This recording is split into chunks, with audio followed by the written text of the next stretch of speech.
A group of outlaws abducts a teenager, and her brother goes to great lengths despite his limited capabilities to save his sister, while unraveling the unimaginable horrors surrounding the incident. In a slum area in Mexico City, Adriana celebrates her 13th birthday with her friends and family. Jorge, her brother, lovingly greets and gifts her with a bike. Their mother asks where he got it and warily comments about his friends. The son defends them by saying they helped him find a job as a tour guide. Jorge bids goodbye to Adriana and promises to bring her to Zocalo. Their mom warns that it's a dangerous place filled with foreigners, so he better return the bike and take care of his sister. The son argues that the bike is for his sister to keep, and the mother comments that he wouldn't be able to answer if his father is here. Jorge's mood turns sour as he declares that their father is gone. He kisses his mother goodbye before leaving with his friends, and the matriarch demands Adriana not to ride her bike, which displeases the daughter. In a plane, a young woman named Veronica practices her English, and their agency's personnel, Irina, commends her. The plane lands, and Irina ushers them outside the airport.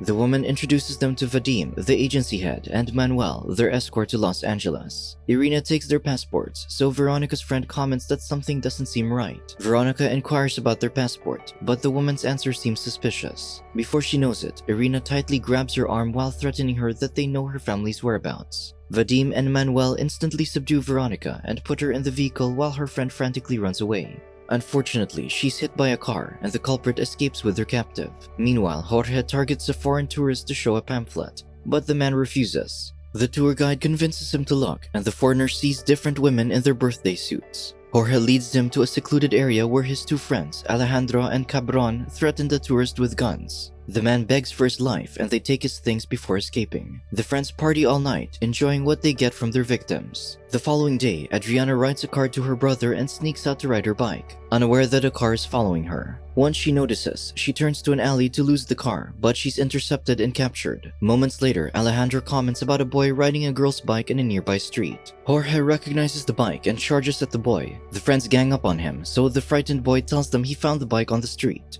They rush to the location, and Jorge finds the card Adriana made for him. He notices a woman sneakily watching from her window, so he knocks on her door to ask what happened, but the woman drives them away. Alejandro suggests speaking with Don Victor, their boss. The leader tells them that an international gang probably took her to sell to foreigners globally. Jorge asks for his help and confidently says his friends have his back, but Alejandro and Cabron become afraid upon learning the enemy's identity. The brother goes berserk, and Don Victor calms him down by informing him about the New Jersey route near the airport that the gang has been using to pass captives along in exchange for money. Meanwhile, Vadim and Manuel bring Veronica to a safe house where Adriana and the other captives are. Veronica begs for her safety, but Vadim rips her son's photo in front of her to threaten her. The man hits her, and the other captives scamper to the corner while Manuel turns on the camera. He faces the wall as he knows what Vadim will do next. As Vadim takes her womanhood, Veronica recalls how she applied to the agency to have a chance to bring her son to America, as the staff explained that Mexico is the easiest way to get to Los Angeles. She remembers giving them her mom's address and realizes the agency's real intention in getting that information. Meanwhile, Jorge is dropped off by his friends at the location Don Victor suggested,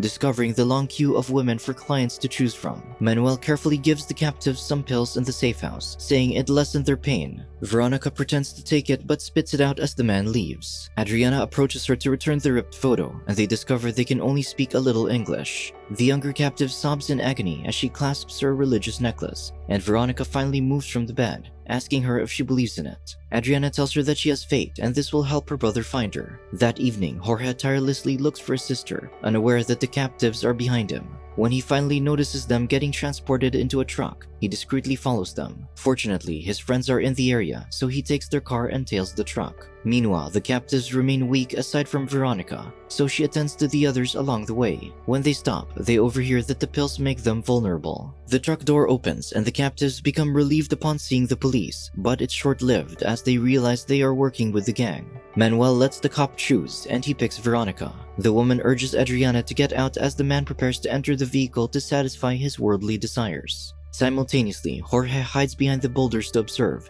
and he sees how Manuel locks the truck and commands the captives to change clothes. He also bribes the cop to process their fake IDs. Jorge only watches in agony as Manuel threatens Adriana to pose for photos. Afterward, the truck moves again and the brother tails it. Unfortunately, his car runs out of gas, so he has no choice but to chase after them on foot. Moments later, Jorge finds himself in an isolated slum community with the truck nowhere in sight. Meanwhile, the captives remain in another safe house where Adriana offers food to Veronica, who refuses to eat. Manuel commands her to take some food, but he doesn't touch or hit her when she declines. On the other hand, Jorge drops by a store to chug water and call his mom, but he has no heart to tell her the truth, so he drops the call. Fortunately, he spots the truck from the window and renews his determination. Late that night, Jorge sneaks into the safe house but finds it empty. A car soon arrives and a foreign man inspects the area, seeing numerous drawings of the captives while Jorge manages to head out. Meanwhile, Manuel and the captives arrive by the riverbank.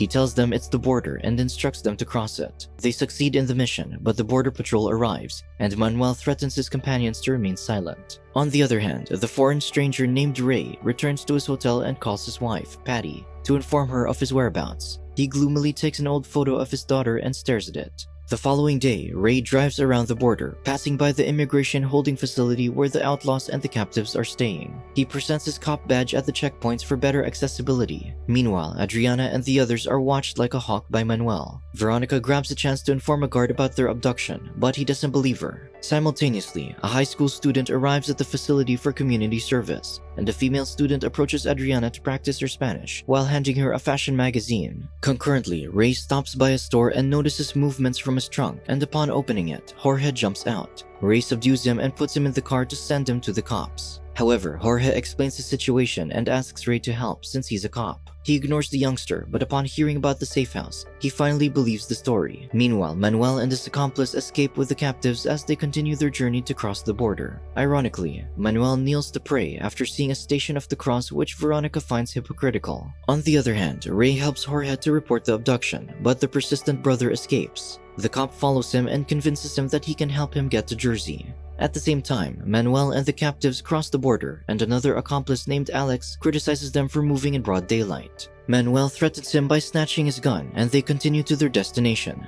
Meanwhile, Jorge and Ray get to know each other. The tour guide probes about the cops' mission in the safe house, but Ray vaguely answers that it's private. After some time, the outlaws stop in a meadow where clients wait for goods the gang supplies. Manuel takes Adriana this time despite Veronica's pleas. An older man chooses Adriana and they walk into the meadow. She witnesses how captives like her become prey for their clients as the tall grass covers the horrors they face. The client stops in an area and starts the timer as Adriana's innocence is taken. They resume their journey like nothing happened until Alex injects medicine into their male companion. On the other hand, Ray sends Jorge to clean himself up.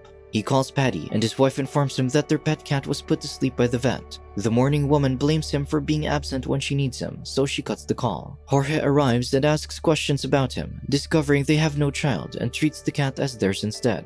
While the tour guide orders food, Ray notices a man and Adriana's male companion in the restaurant who seem to be acting strange. They leave the establishment and Jorge recognizes his sister's companion's face. He chases them but loses track of his target. A cop arrives to question his behavior, but Ray fortunately comes, pretending to be his father. Jorge explains the situation and they spot the man and the captive. Ray corners the man in the bathroom and he instructs the aggressive Jorge to escort Adriana's companion outside. Soon, police arrive to rescue the captive, and Ray shares that they could have a possible lead. Veronica comforts the crying Adriana in another safe house as she recalls the horrors she's encountered. Alex barges in to distribute the pills, and Veronica fails to refuse taking one this time due to the man's aggressiveness. Concurrently, Ray opens a website he got from the man earlier and finds the secret page where the gang posts their captives for bidding. The cop intends to be discreet, but Jorge is already behind him. He identifies Adriana, whose name is changed to Maria. The brother swears that he'll make those people pay for what they've done to his sister. Ray gives their lead and site password to a trusted friend to investigate further. He lets Jorge drive the car as they journey to the bidding location they discovered. The following day, in the safe house, Manuel receives a call for tomorrow's auction, with only Veronica and Adriana in their custody. The older captive pretends to be asleep while listening intently to any information she can use. They proceed to their destination as Veronica becomes more anxious about the unknown. Meanwhile, Jorge starts to become fond of Ray. The outlaws stop by for a toilet break and the captives grab the chance to run away. They reach the main street despite being pursued, and they happily hug each other after being surrounded by many people due to a parade. Veronica sees a payphone and instructs Adriana to go with the police as she calls her mom. She hurriedly tells her that something went wrong and asks about her son, but her mom informs her that people from the agency took him. Adriana approaches her as she becomes hysterical, but their pursuers suddenly come and capture them again. They stop at an isolated place and Manuel drags Veronica outside to punish her. However, the hopeless woman stares at the sunset and jumps off the cliff, surprising everyone. The journey to New Jersey continues and Adriana can only fix the ripped picture of Veronica's son. When morning comes, they reach their target city just like Ray and Jorge. Manuel brings Adriana to another house where Laura, another accomplice, waits. She mocks the escort for losing the goods and prepares the captive for the auction. On the other hand, Ray checks into a hotel with Jorge to let him rest. Then he goes to the authorities to inform them about Adriana's auction in a few hours. However, his superior decides not to do anything since there's only one girl left. Ray mocks him in disappointment as the decision turns final. He returns to the hotel and Jorge overhears him asking Patty to send him their savings. The wife asks if he has found his daughter and he affirms it, so Patty tells him to bring her home. Ray finally confesses to Jorge that he had an affair. The mistress told him the baby wasn't his and went with another man. Patty accepted him again, and only recently did he discover from the mistress's letter that he was the child's birth father. Unfortunately, he learned that his former lover sold her child since she was a junkie, and he's been looking for his daughter ever since. Hours later, in Laura's house, Adriana prays that if ever she gets sold, she hopes the man is kind.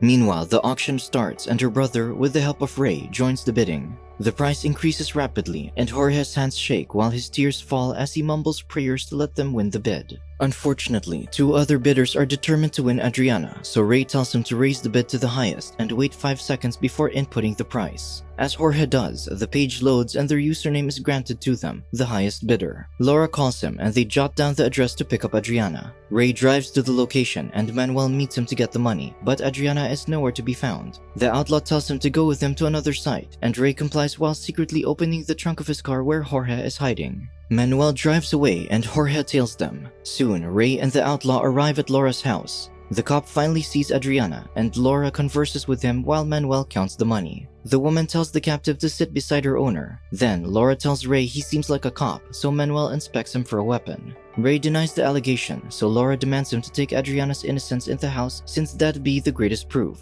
The captive holds back her tears, and Ray requests a private room. Laura demands to see blood on the sheets, and Manuel locks them in. Once alone, Ray explains that he's Jorge's friend and begins scanning the room for an exit. Adriana understands the situation and goes to the bathroom for the blood. Meanwhile, Jorge waits anxiously in the car nearby. Laura tells Manuel she doesn't trust the stranger and commands him to check on them. Adriana whimpers in the bathroom and heads out with blood on her hands. She wipes it on the bedsheet, but Manuel suddenly opens the door, witnessing the act. He stares at the captive before turning around, leaving the door ajar. Adriana approaches him and tells him it's not too late to make it up for Veronica. She gently holds his hand and the man becomes teary-eyed as he slowly walks away. Laura probes him about the two and Manuel proclaims the deed is done. The woman contentedly smiles and soon Ray and Adriana head downstairs. Laura instructs Manuel to drive them back to his car, unaware that Jorge is striding to the house with a crowbar. He hides behind the bushes as he awaits to attack. Manuel, Ray, and Adriana step out, but just as the captive breathes a sigh of relief, the cop puts his jacket on her, making Laura comment that he's such a nice father. Ray turns to glance at her, but Jorge suddenly charges at Manuel and hits him on the head. The angry brother attacks Manuel repeatedly, and the cop reminds Jorge to stop. Laura immediately pulls the gun and points it at Ray while Jorge grabs his sister to safety. Sirens blare in the vicinity as SWAT surrounds the area, cornering Laura. Ray glances at her again as she crouches on the floor. Hank, Ray's friend from the bureau, reassures him that he'll take over. The cop happily watches the siblings reunite, and the police discover a secret room in the house where other captives are hidden. Ray gives final reminders to Jorge as they bid goodbye, and Adriana gives her necklace to her savior. The man hands his new friend the money he used to pay for Adriana's bid, but Jorge discreetly returns the envelope in Ray's car.